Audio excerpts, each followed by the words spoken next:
Viens, avance. Retourne-toi. T'as 8, faut que t'as 8. Ici. Retourne-toi. Derrière toi. Pourquoi le point de pénalty tout droit? Voilà. Allez. Essaye ici. Encore, essaye. Essaye, là. Oui.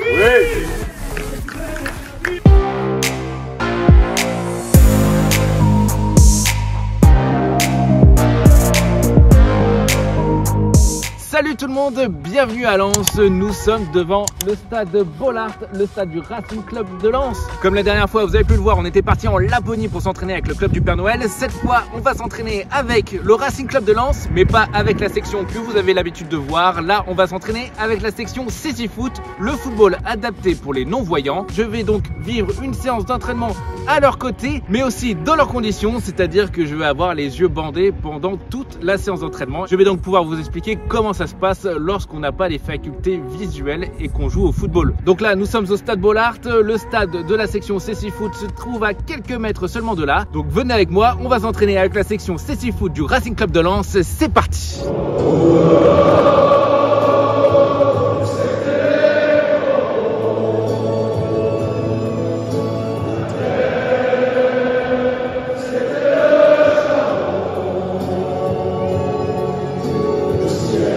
Aujourd'hui, on embarque donc pour le Nord et ses corons.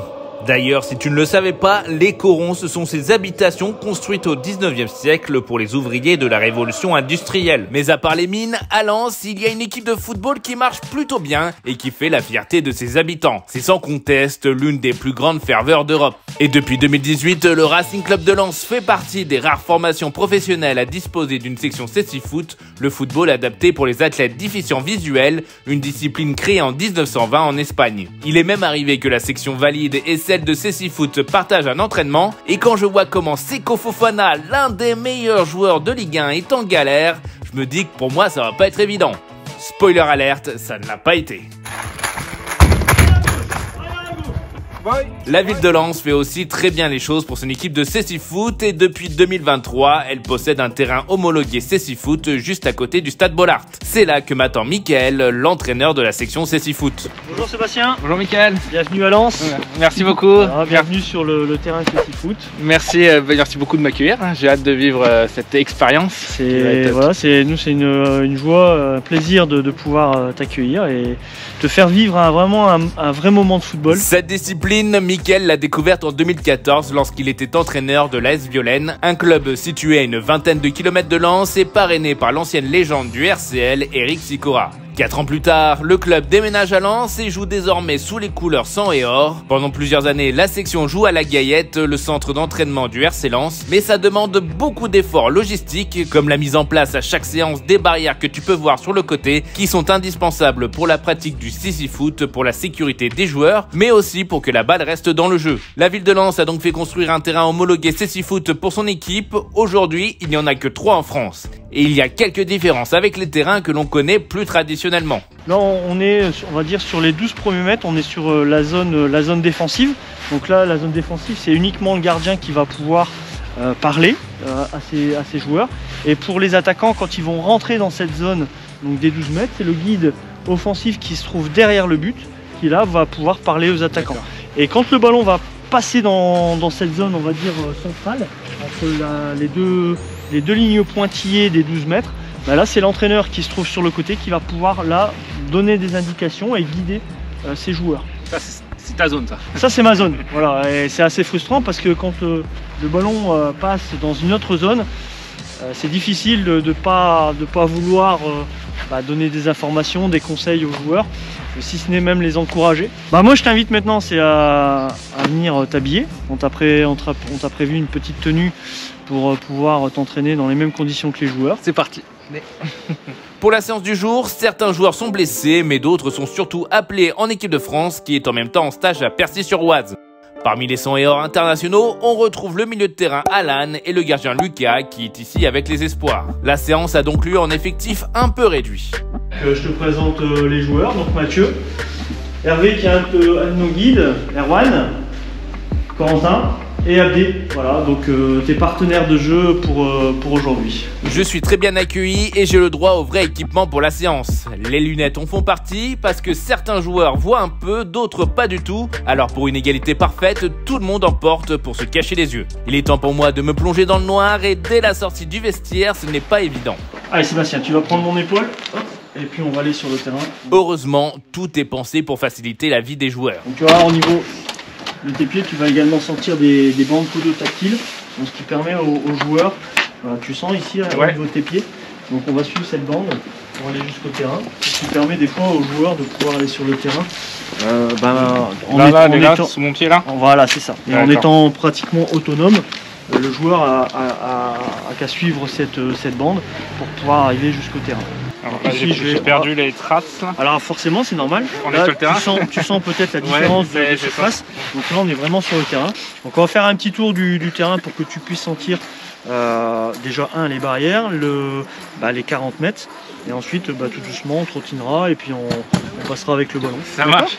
Allez, vas-y, c'est parti. Tu peux longer. Donc là, je longe la barrière. Ouais. Aujourd'hui, c'est une séance spécifique sur la répétition des gammes de CityFoot. Alors ça m'arrange plutôt pas mal parce que moi je suis totalement novice dans la discipline et heureusement, la grande pédagogie de Mickaël me facilite beaucoup la tâche pour cette première approche. Et là du coup, là tu vas être ici au point de corner en fait. Ouais. Et là on va traverser le terrain dans la largeur. Vas-y, suis le ballon. Et forcément, si tu longes la ligne de but à un moment donné, qu'est-ce qu'on a? Il y a le poteau du but. Forcément, il y a le premier poteau du but. Vas-y, viens toucher, voilà. Tous les joueurs sont passés par là. Première étape, la reconnaissance du terrain. Tu l'as certainement entendu, dans le ballon, il y a des gros lots. Quand tu ne peux pas voir, c'est forcément indispensable pour savoir où se trouve la balle. Et pour les joueurs sans ballon, il faut par contre se signaler d'une autre manière. Quand tu vas avoir le ballon dans les pieds, tu vas conduire ton ballon, le ballon va faire du bruit. Donc du coup, à la rigueur, tu n'as pas besoin de te signaler vu que tout le monde sait que tu es là, tu as le ballon fait du bruit pour toi. Par contre, dès que le ballon va s'éloigner un peu de tes pieds, ou si moi j'ai le ballon et que tu veux venir me prendre le ballon, il va falloir que tu te signales, ta présence sur le terrain. Et comme quoi tu veux venir au duel. Et là, tu vas utiliser le mot voy, V-O-Y, ça veut dire je vais en espagnol, ou je suis là, d'accord? Donc ça signale ta présence et ça permet de jouer en sécurité également. Voy. Voilà, très bien Mathieu. Tu vois, Mathieu, il a perdu le ballon. Tout de suite, il a eu l'automatisme de dire voy. Très bien. Tu saurais où tu es? Alors, je dirais que je suis à peu près au milieu du terrain. Ouais, très bien. Ok, ouais. Ouais, et je pense qu'on a été un peu vers le but opposé là-bas et on a refait un tour. Ok, très bien, c'est pas mal. Déjà, tu arrives à capter. On est bien au milieu de terrain en fait, dans le central. D'accord? Alors là, je fais le malin, mais maintenant il faut faire ça avec un ballon dans les pieds et ça s'annonce plus compliqué. T'imagines que ça c'est tes pieds, d'accord? Ok. Le ballon est entre tes deux pieds. Oui. La conduite de balle au CityFoot c'est un peu différent de la conduite au foot. C'est le foot, je pousse mon ballon, je cours après. Ouais. Nous on va toujours courir avec le ballon. D'accord. D'accord, l'un va pas sans l'autre. Et tu vas essayer d'utiliser pied gauche, pied droit, en flipper, un peu à la brésilienne, où le ballon doit toujours rester entre les deux pieds. D'accord, c'est du double contact. Exactement. Okay. Tant que le ballon sera dans tes pieds, là, tu n'as plus besoin de te signaler. Parce que le ballon fait du bruit pour toi, en fait. D'accord? Il parle pour toi. Le ballon est là. Pied droit, pied gauche, c'est parti. Allez,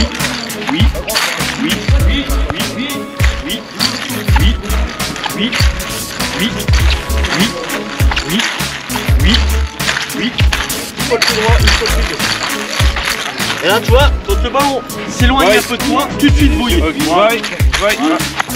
Oui. C'est pas mal hein. Oui. Ok, pied sur le ballon. Est-ce que toi à peu près là tu arriveras à t'y tuer sur le terrain? J'ai l'impression qu'on est revenu où on était au départ. Au départ? Ouais. Pas du tout. Pas du tout. Déplace-toi maintenant sans forcément écouter ma voix. Écoute ce qui se passe autour de toi et t'essayes d'aller dans des zones où il n'y a personne. Vas-y, c'est parti.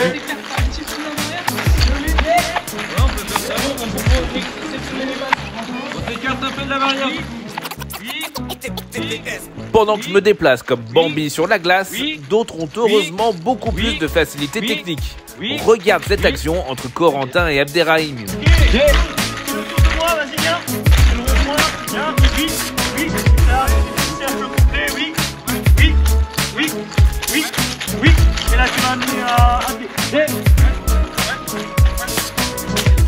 Ils se font même des passes, un geste qui peut paraître simple quand tu vois ton coéquipier, mais beaucoup plus difficile à réaliser à Louis.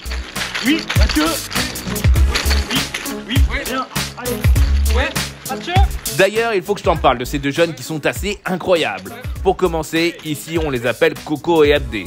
Coco, à qui je viens de faire une passe complètement manquée, a eu un cancer des yeux à l'âge d'1 an. Depuis, il n'a plus qu'un 10e sur l'œil gauche. C'est comme si on prenait une paille et on regardait à l'intérieur. Abdé a commencé à perdre la vue lorsqu'il avait 6 mois. À 1 an, il ne voyait plus rien. Et s'ils paraissent aujourd'hui très à l'aise balle au pied, le CC Foot leur a forcément demandé un temps d'adaptation. C'est très compliqué au début de prendre les repères, surtout quand on n'a pas forcément l'habitude de se déplacer totalement à l'aveugle.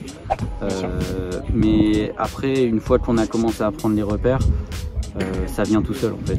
Au début c'était un peu plus compliqué, après je me sens à l'aise là aux entraînements parce que c'est des exercices bien spécifiques qu'on fait, mais sinon en match c'est un peu plus compliqué, mais on travaille pour s'améliorer. La grosse complexité pour un joueur comme Abdé, c'est qu'il n'a jamais pu voir un terrain ou quelque chose qui se rapproche du foot. J'ai des joueurs qui n'ont jamais vu, si je leur dis le but il est là, le but c'est un rectangle avec 2 poteaux, c'est très difficile de s'imaginer. Donc là on va travailler beaucoup plus du coup sur le toucher.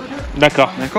Que sur la description comme on pourrait faire à toi qui peut se représenter les choses. Coco et Abdé se sentent maintenant très à l'aise sur le terrain. Ils sont même appelés en équipe de France Espoir et on pourrait les voir aux prochains Jeux paralympiques qui auront lieu en 2024 à Paris. Les repères et la compréhension du jeu sont donc acquis pour eux, mais pas encore tout à fait pour moi. Donc je crois que j'ai fait une frappe complètement loupée. Je sais pas, t'en dis quoi toi? Bah t'as juste pas marqué quoi. Parce que je n'avais absolument aucune idée. En fait c'est parce qu'il y a un gardien. Ah, il y a un gardien aussi qui est là. Merci pour cette précision que j'avais pas. Donc c'est le gardien qui l'a arrêté ou c'est... Oui, c'est le gardien. Ah ok, très bien. Bon, moi j'ai cadré. Merci FD. De rien. J'ai pas mal d'heures de foot à mon actif, mais avec les yeux bandés, c'est la première fois et dans le noir, j'ai complètement perdu mes repères. Ça demande des automatismes que je n'ai absolument pas encore acquis. Face à ma voix, shoot. Là, ici, je suis là. Vas-y, elle sort pas. Ouais. Appelle encore, monsieur. Ouais. Viens vers moi, viens. Shoot. Je crois même que je fais un peu de peine à Abdé qui est censé défendre sur l'action, mais qui a compris que j'étais en difficulté. Mais Mickaël est sympa et ne me donne pas une trop mauvaise note. Au niveau de la conduite de balle, c'est pas mal parce que le ballon est souvent dans tes pieds. Donc quand tu la conduis, quand tu la maîtrises, t'as pas à chercher après. Donc ça c'est déjà un gros point fort. C'est vrai que les gros lots sont indispensables pour ça. Et exactement. Et une bonne écoute. Parce que si on n'écoute pas le ballon, forcément on va se disperser. Donc ça c'est déjà acquis. Par contre, là où tu vas pouvoir progresser, c'est sur la vitesse, forcément. Parce que si on va à 2 à l'heure, forcément, toute la défense, si je récupère le ballon et que je vais au but tout doucement, bah forcément que la défense, elle va avoir le temps de se replier. Donc le but, c'est quand je récupère le ballon, c'est d'aller très vite vers le but, et essayer de gagner du temps pour éviter que l'adversaire revienne sur moi.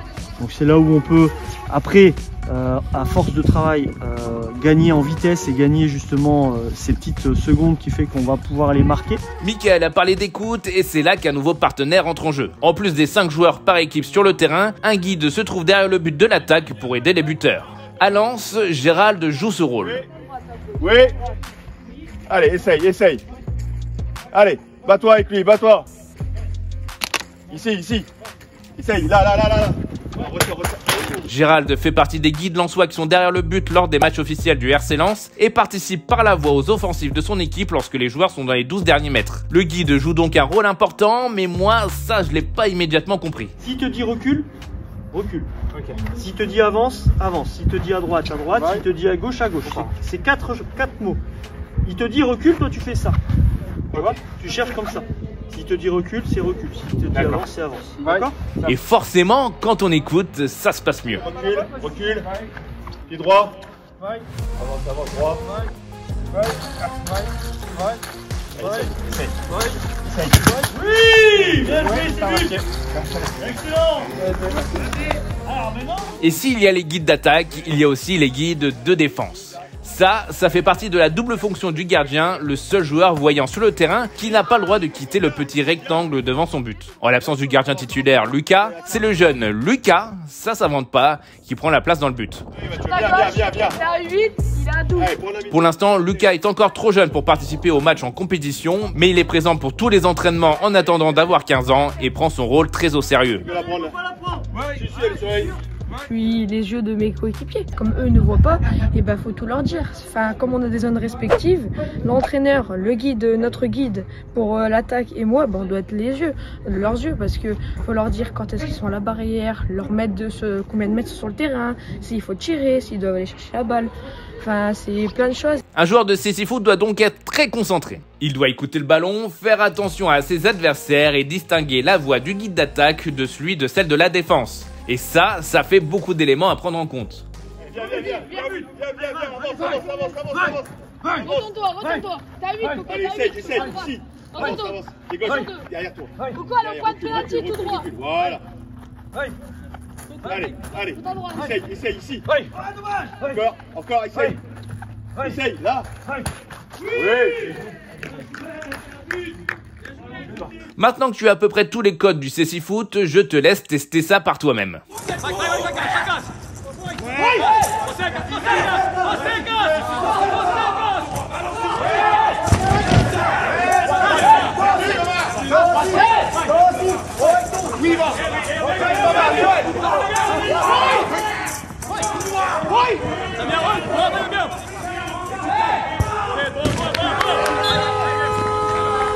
L'entraînement touche à sa fin, on termine avec une séance des tirs au but.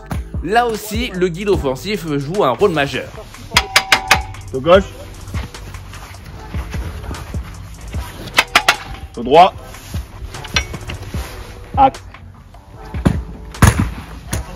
Forcément, on ne peut pas prendre d'élan, ce qui est assez perturbant pour moi. Oui, but, c'est bien joué. Et c'est sur ce but magnifique qu'on finit la séance. Je termine épuisé, pas forcément à cause de l'intensité physique, mais plutôt psychologiquement par la concentration que ça demande. Mais j'en ressors surtout très enrichi, j'ai acquis de nouveaux réflexes et ça marche aussi pour les joueurs pros. On fait régulièrement des séances avec les sections du RC Lens et à chaque fois c'est des très bonnes expériences parce que justement pour nous ça nous permet de donner un peu plus de visibilité à la section CC Foot. Vu qu'en plus après ils repartent chez eux, ils sont contents d'avoir joué et du coup ils en parlent un peu partout.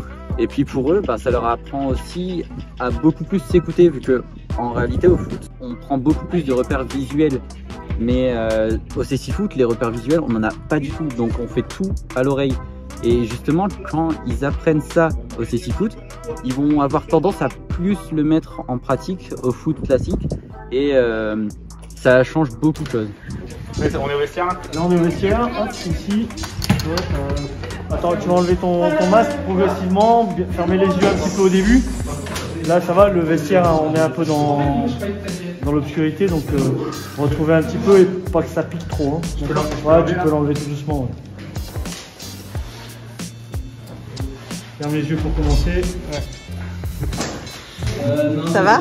Ça va, ouais. C'était vraiment une super expérience. Donc j'ai joué avec ça pendant 1h30, donc ça fait presque bizarre de revoir de la lumière.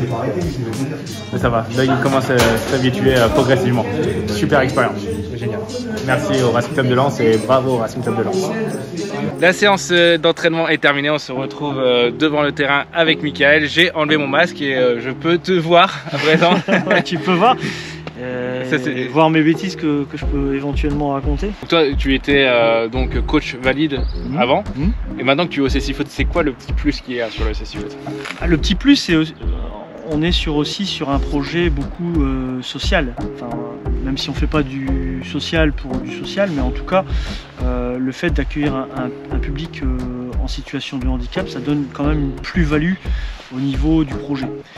Après forcément quand on les a sur le terrain, moi je retrouve en fait le rôle et la casquette d'entraîneur que je pouvais avoir avant en fait.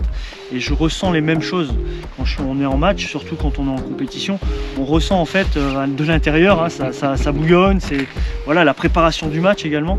Donc on retrouve en fait les mêmes sensations que quand on est au foot traditionnel.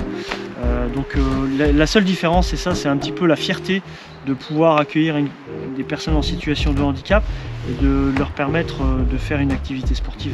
Je pense que c'est le petit plus par rapport au foot traditionnel. Tu en as vu ça leur permet aussi de grandir dans leur vie personnelle. Ouais, c'est ça, voilà, on leur permet de gagner en autonomie également par rapport à la vie de tous les jours.